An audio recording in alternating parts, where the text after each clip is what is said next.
Hello, it is Tuesday, May 14th, 2024, and this is Alan Zundel with Political Dharma, again giving you an update on the alternative candidates for the presidency of the United States, that is, the candidates who are not major party candidates, focusing primarily on independent candidate Robert F. Kennedy Jr., who is getting the most media attention and has the most likely chance to make a major impact on the presidential election this year.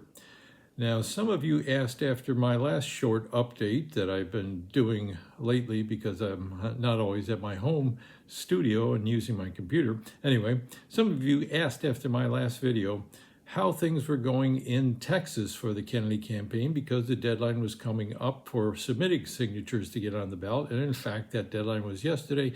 And as you watchers of the show are probably already aware by now, the Kennedy campaign did turn in enough signatures to get on the ballot in Texas yesterday.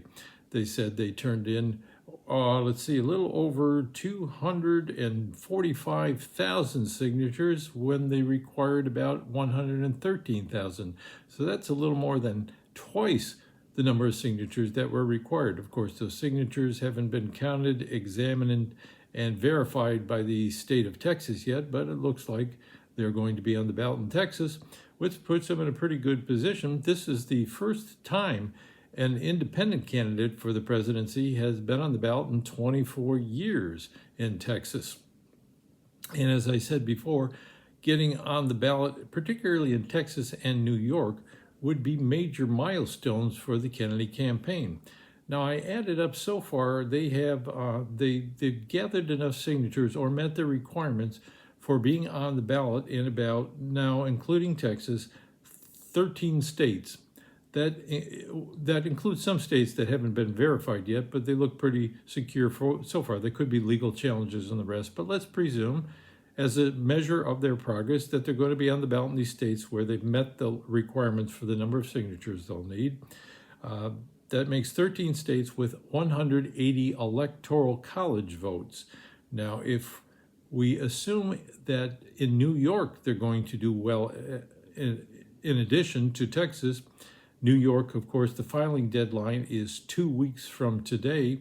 And as I reported previously, there is at least one report, this one from the Third Party Watch, that said that the Kennedy campaign had already gathered about, 100,000 signatures. And anyway, they had almost twice as much as they needed in New York as well.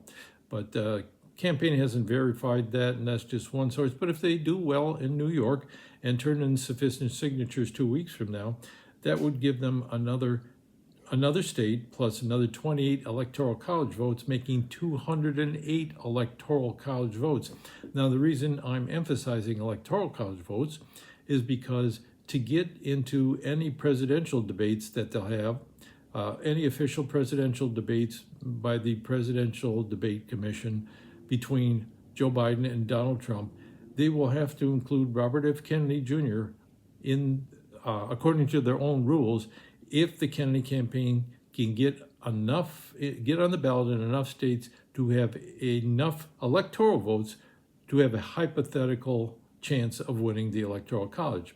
That magic number, is 270 electoral votes. And as I said, if they get New York, they're at 208. So that's getting really close to what they need to be in the presidential debates. And the other requirement, of course, is, I don't know, I say of course all the time, but the other, because I've repeated this in other previous episodes, the other criteria is that they need to have 15% or better in so many polls by national companies. And the Kennedy campaign is at least coming close to 15% in a number of polls, or if not 15%. So it looks like they're well on the road to qualifying for the presidential debates. And if I also include that the American Values 24 independent political PAC, they got signatures for Georgia, South Carolina, and Arizona. So potentially they could submit those if the Kennedy campaign is unable to get enough in those states, which I think they probably will be able to.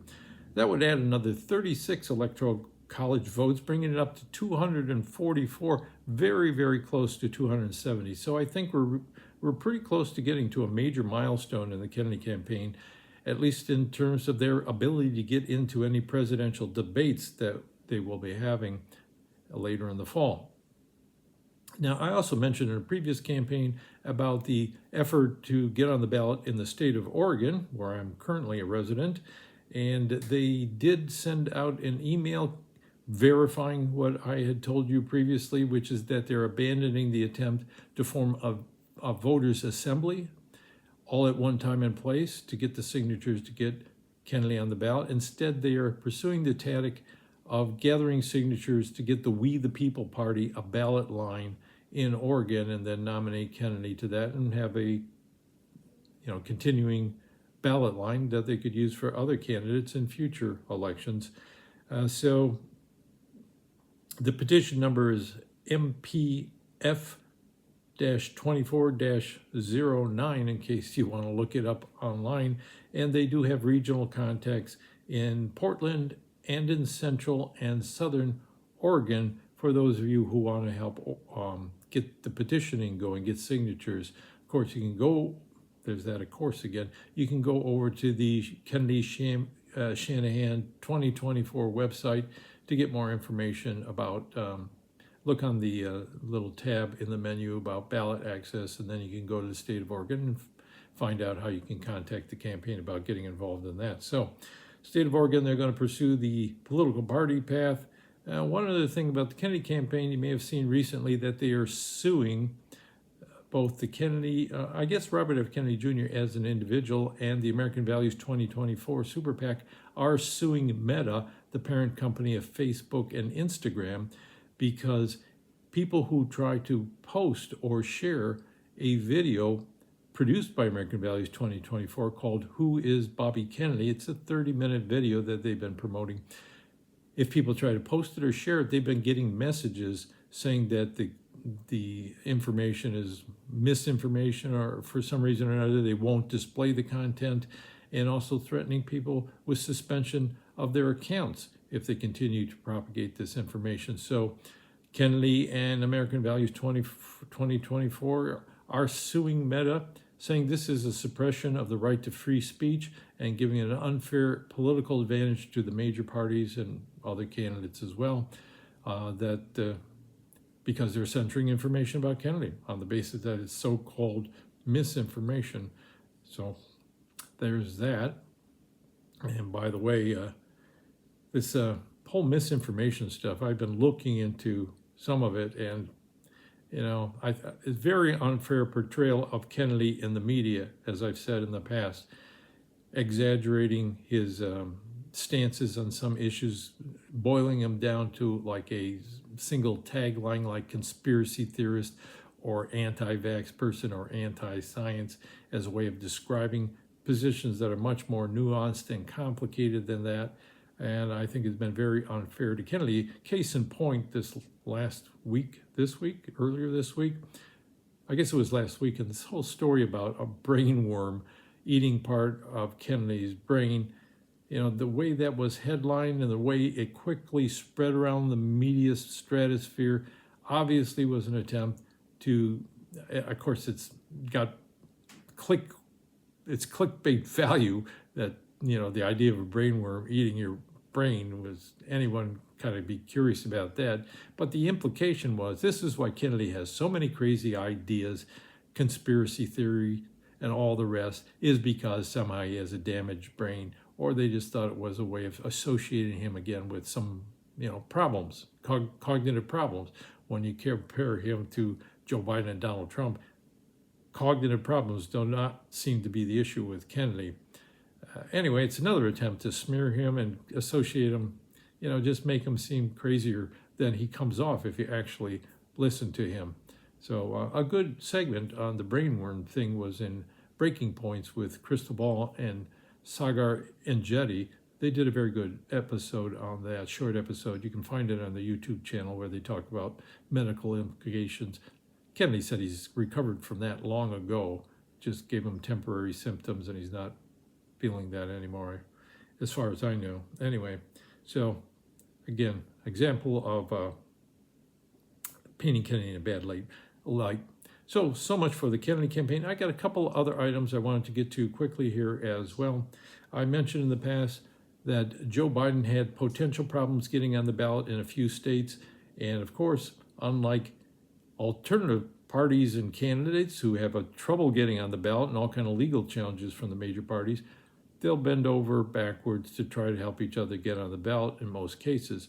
So the Biden campaign, the Democratic Party scheduled their convention too late for Biden to become the official nominee and get on the ballot in a few states.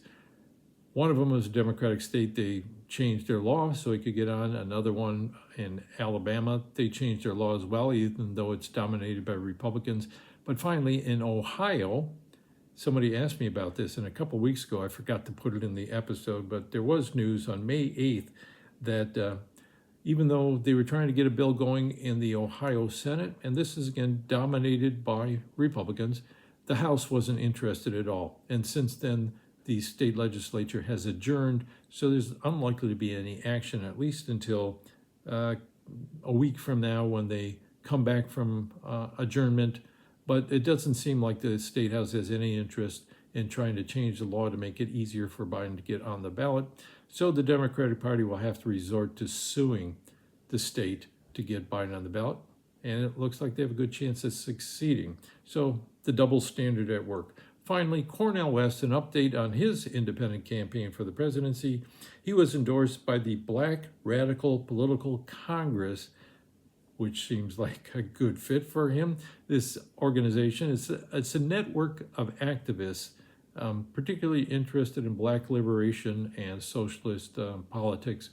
Network of activists in several states in the country, been around since the 1970s, and they don't have ballot lines anywhere that I'm aware of. Maybe some affiliates do somewhere, but I don't think so.